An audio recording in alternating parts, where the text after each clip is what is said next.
Hello student.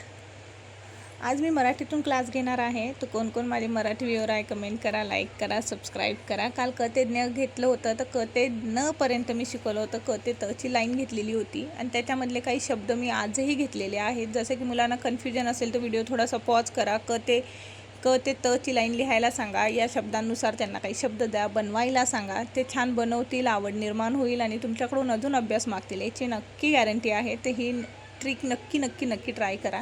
खरंच मुलं आवडीने अभ्यास करतील. जेव्हा ते वाचतील, जेव्हा ते लिहितील, त्यांना मनाने येईल, ते नक्कीच करायला लागतील.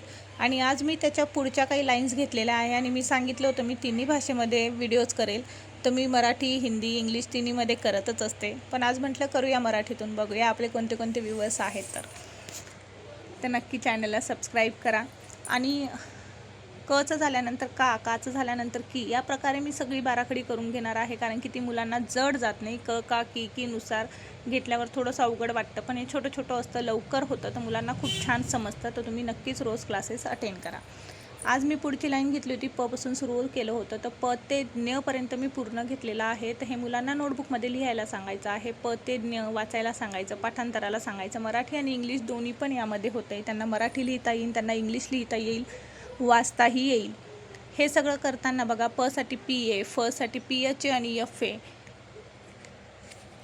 या प्रकारे त्यांना सांगायचं आहे. ब साठी बी ए, भ साठी बी एच ए, म साठी एम ए.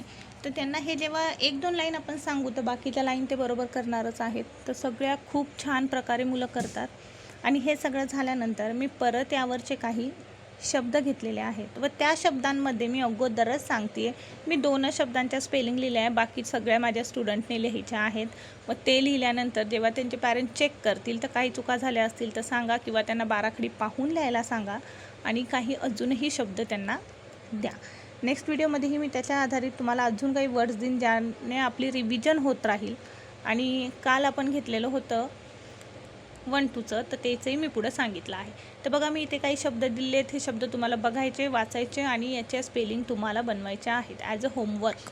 आणि या 1 2 जे मी नंबर्स लिहिलेत याच्याही स्पेलिंग तुम्ही एकदा रिव्हिजन म्हणून लिहायच्या आहेत. आणि जर नसेल येत तर मी पुढे एक व्हिडिओ टाकलेला आहे, तर त्याला पॉज करून तुम्ही सगळ्या स्पेलिंग बघू शकता, रीड करा, छान प्रकारे लर्न करा आणि मला सांगा नक्की काय इम्प्रूव्हमेंट वाटते तर. आणि चॅनलला सबस्क्राईब करायला विसरायचं नाही, कारण की सगळं बाराखडी 1 2 त्याच्या स्पेलिंग्स, पुन्हा आपलं इंग्लिशचं असो, मराठीचं असो आणि अल्फाबेटच्याही व्हिडिओज मी घेणार आहे, जेणेकरून अल्फाबेट्स मुलांना समजत नाही तर ते कशाप्रकारे सांगायचे आहेत, त्यामध्ये आपण कोणतं वापरू शकतो. तर सगळ्यांनी रोज व्हिडिओ बघा, लाईक करा, कमेंट करा, सबस्क्राईब करा. थँक्यू.